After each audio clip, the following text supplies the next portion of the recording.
Hello, welcome to Inspiring Now, where we share real-life stories that inspire and guide you towards living your best life.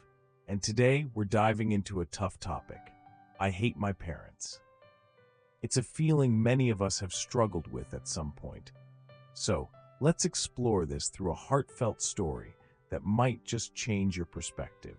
Meet Sarah. Sarah was a bright and ambitious teenager living in a suburban neighborhood. She had big dreams of becoming an artist, but her parents, John and Mary, had other ideas. They wanted her to pursue a career in medicine, believing it would provide her with a stable and prosperous future. This difference in dreams led to constant arguments and tension at home. Sarah felt her parents didn't understand her passion, and with each argument, her resentment grew. She would often vent to her friends, saying, "I hate my parents. They just don't get me." One evening, after a particularly heated argument, Sarah stormed out of the house and went to her favorite spot, a quiet park with a beautiful lake. As she sat there, fuming and frustrated, an elderly woman approached and sat on the bench next to her. "Rough day?" the woman asked gently. Sarah sighed. "You could say that. My parents and I just can't see eye to eye. They don't understand me at all." The woman, whose name was Mrs. Thompson, smiled warmly. "I see. You know, I once felt the same way about my parents." Sarah looked at her, surprised. "Really?" Mrs. Thompson nodded. "Oh yes, I wanted to be a writer, but my parents pushed me towards a career in law. I was so angry and resentful. I thought they were trying to ruin my life." "What changed?" Sarah asked, curious. Mrs. Thompson leaned back, her eyes thoughtful. "One day, I decided to talk to them. Not argue, but really talk.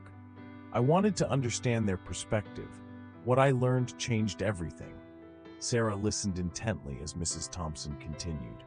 "I found out that my parents had struggled financially when they were young. They had dreams they never got to pursue because they had to work to support their families. They pushed me towards law because they wanted me to have the stability they never had." Sarah felt a pang of realization.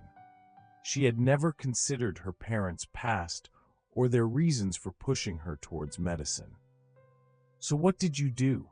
Sarah asked. "I explained my passion for writing and how much it meant to me," Mrs. Thompson said. "We found a middle ground. I pursued law, but I also kept writing. Eventually, I became a successful writer and found a way to honor both our wishes." Sarah thought about her own situation. She had been so focused on her frustration that she hadn't tried to understand her parents' perspective. That night, Sarah went home with a new resolve. She asked her parents to sit down for a calm conversation. She shared her dreams and her feelings, but this time, she also listened. Her parents opened up about their fears and their hopes for her future. To her surprise, the conversation brought them closer. They agreed to support her art as long as she also considered a plan for financial stability. It wasn't a perfect solution, but it was a start. Over the next few months, Sarah and her parents worked together to find a balance. She took art classes and explored career options that could combine her passion with stability. The anger and resentment slowly faded, replaced by mutual respect and understanding. So if you find yourself saying, "I hate my parents," remember Sarah's story. Sometimes the gap between us and our parents isn't as wide as it seems. It's filled with their fears, hopes, and dreams for us, often unspoken. Take a step back, open up, and try to understand their perspective. You might find that with a little empathy and communication, the relationship can transform. Until next time, stay open-hearted, keep communicating, and dare to bridge the gap.